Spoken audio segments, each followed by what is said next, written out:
Ezel stands at the edge of the cliff, contemplating jumping, her eyes looking into the horizon. She spreads her arms and, with one deep breath, jumps into the deep waters of the ocean. Burke is on his boat when he sees her jump into the ocean. He jumps in too and swims her back to the shore. She is still unconscious when he makes her lie down. He tries to give her mouth-to-mouth resuscitation, which works, and she wakes up coughing and calling him a pervert. It irks Burke, and he walks away, but she soon realizes she needs his help as she has hurt her foot because of the fall. She starts shouting for him to come back and paints all kinds of bizarre scenarios about her guts spilling out because of the scorching sun, and becoming the shark's food. Burke reminds her there are no sharks in Kyrenia. He carries her back to his place so she can rest, but she is loud and likes to complain a lot. Burke bandages her foot and wants her to call her parents, but she says all her belongings, including her phone, were washed away in the ocean. Burke is not pleased with what she tried to do up there, but she denies doing it with that intention. In fact, she says she was doing it for fun. She then introduces herself. Having had enough of Ezel's blabbering, he leaves her to change into the clothes he got for her and leaves the house. Miss Mudgkin, his neighbor, excitedly asks him if he got a girl home. She pulls his leg, which makes him more irritated, and he goes back inside.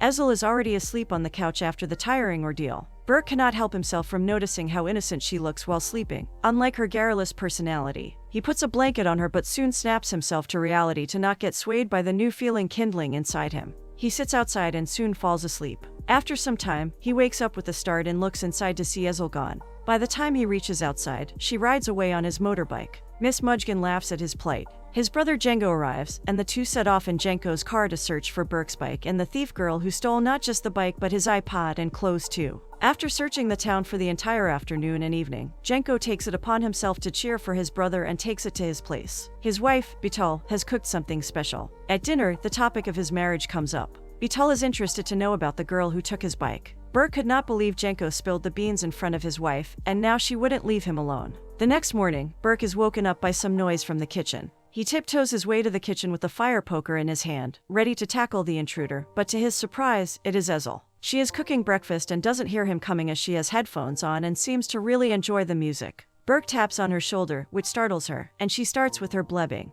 Burke is angry at her for taking his things and starts to leave for work. Ezel insists she wants to tag along, but Burke has had enough of her in the few minutes he's been standing there. In the end, she finds a way to convince him to take her along. Ezel tells him she is studying mechanical engineering and resides with her family, but she has stopped going to school, and now she spends her day sitting under the sun and apparently spending time with a cold man, referring to Burke. She asks him if he wishes to do something before he leaves the world. Not getting a response from him, she shares her wish of climbing the top of the Galata Tower to watch Istanbul dance freely in front of the street musicians in Beyoğlu, and many such wishes. Even though she calls Burke cold and lonely, she thinks he is charming. He finally tells her his name. Ezel goes back to hearing the new songs that she has taken a liking to since yesterday. Burke murmurs that he has written those songs, but Ezel cannot hear him over loud music. She's standing on the edge of the boat, and suddenly, she loses consciousness. She falls into the ocean, and Burke again has to jump into the water to save her. He cannot find her, but after some time, she emerges and laughs at him for thinking she drowned.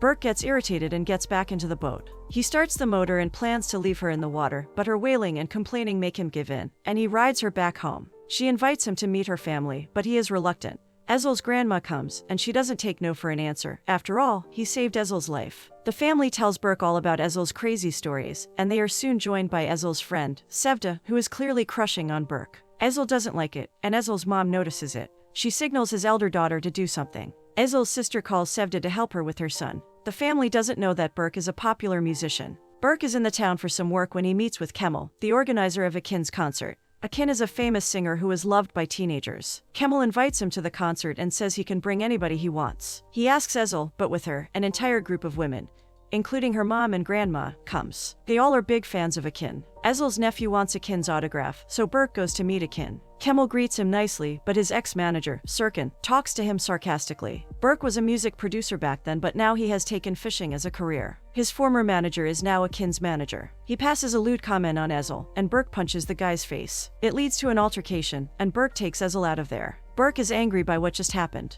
He gets irritated when Ezel keeps asking numerous questions. When he finally snaps at her, she says they are friends now, but Burke doesn't think the same. He rudely asks her to leave him alone. After that day, he didn't think it was possible, but he missed hearing Ezel's constant chattering. Jenko, on being told by Miss Mudgkin, comes to cheer him up. He takes him out on dinner to help him socialize. Ezel has also come with her friends to the same restaurant.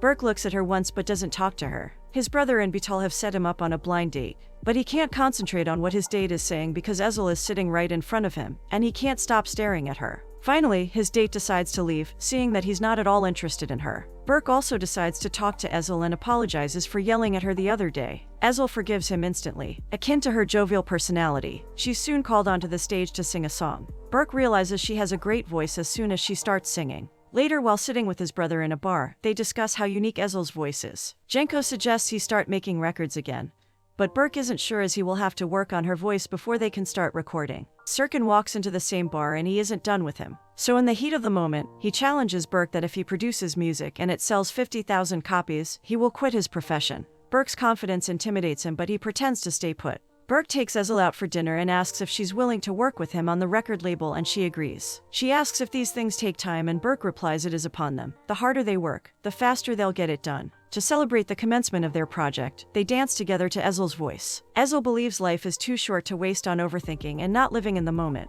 so she lets her feelings for Burke materialize and they spend the night together. The next morning, Burke finds a note from Ezel near his pillow. She writes a lovely message about missing him already, and also that she took his bike and he shouldn't call the cops on her. That day he gets a piano delivered to his house and waits for the entire morning. When she doesn't show up, he goes to the cliff from where she jumped the first time and finds her sitting there. She shares that she is scared that she'll fail, but Burke assures her no matter what he will always love her. If they fail, they'll fail as a team. Ezel makes him promise that he'll not get mad at her if she isn't able to do it, and he laughs it off, asking why he would get mad. The very next day, he seems to have forgotten his promise because his yelling can be heard from down the street. Eventually, they start making progress as they practice more and spend every moment in each other's presence. Burke would take Ezel on rides and she would sing all the way. On breaks, they would go out on dinner dates, and Ezel's sister would help her sneak into the house late at night or in the wee hours of the day. Everything is going fine, till one day her dad comes to know about her singing with Burke. He is waiting for his coffee at a cafe when he comes to know about this. He doesn't approve of her singing,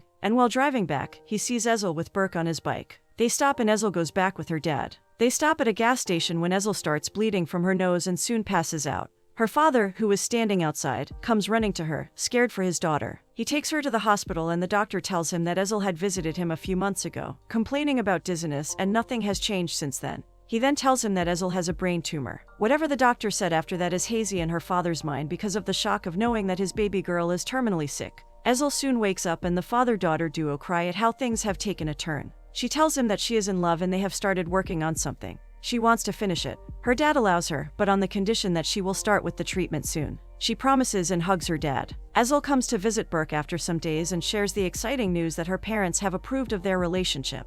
To add to their happiness, Burke gets a call from Istanbul about the studio and they have to leave in 2 days to record their song. Ezel's entire family has come to see them off and they soon leave for Istanbul. They reach the studio and meet Senin, a tonmeister. The news reaches Serkin. Only 3,000 copies of Akin's music were sold, which annoys his manager. He decides to visit Istanbul. As soon as he reaches Istanbul, he visits the studio and kicks Burke and Ezel out of there. Since he is in power, no one can question his decision. But Senin is an old friend of Burke and feels bad about what happened. Later that evening, he finds them sitting on a bench and proposes to use his home studio for their recording. They agree and finish recording a demo at his studio. He suggests Burke take Ezel to a talk show which will make her a star in a day. But there are no openings for the next 3 weeks. It is the last day of their stay in Istanbul, and Burke says they'll do whatever Ezel wants. After a hearty breakfast, they go out on a ferry. Walking in the middle of the city, Ezel gets excited when she hears life around her. Everything that has sound is music to her ears. She takes in all the energy and laughs as Burke looks at her in awe. He feels lucky to have ended up with a girl so full of life. She hugs him and utters, "I love you, man." They continue exploring the city, walking hand in hand.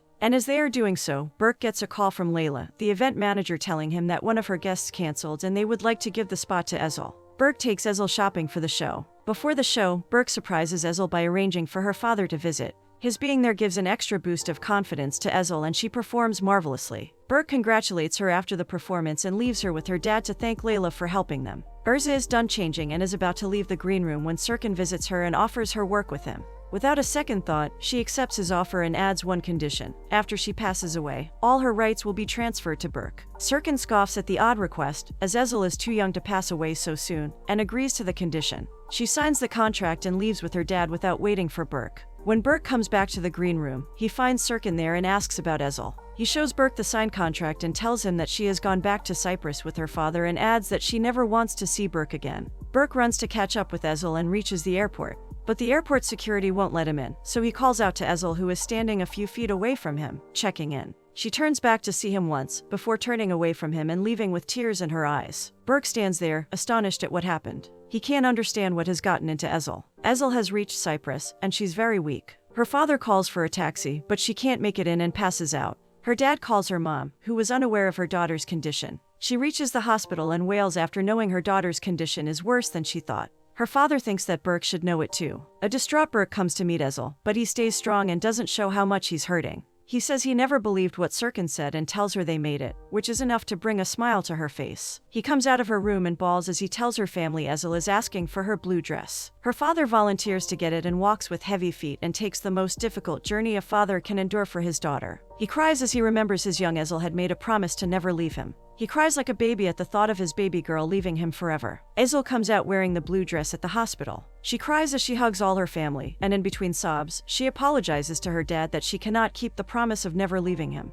Burke takes Ezel to her favorite spot, the cliff. She tells Burke how she was never scared to jump off the cliff. But when she found out that she was terminally ill, instead of waiting for death to come, she thought it would be better to run toward it. She soon loses the energy to stand and Burke holds her in his arms. She whispers as it's hard for her to speak, and she tells him to always have hope for himself, and adds that she wants him to have a baby for her. It's the only thing she manages to say before she goes into eternal sleep. Burke cries as she now lies lifeless in his arms. At her funeral, Burke visits her room for the first time and sees a box she kept near her bed. His eyes well up when he sees that it contains their pictures from all the times they've spent together. He now realizes why she would ask questions about life, as she knew she didn't have much time left and wanted to make the best of what she had left. After the funeral, Burke can't stay alone as it is too much for him to bear the loneliness. So he goes back to Istanbul and visits the places he had gone with Ezel. He sees her and a small girl twirling in excitement. He wipes a tear before approaching the little girl and asking if she likes the stars. She nods yes. Burke then asks if she'd like to hear a story. When she says yes, he tells her a story about Ezel, and how she was full of life.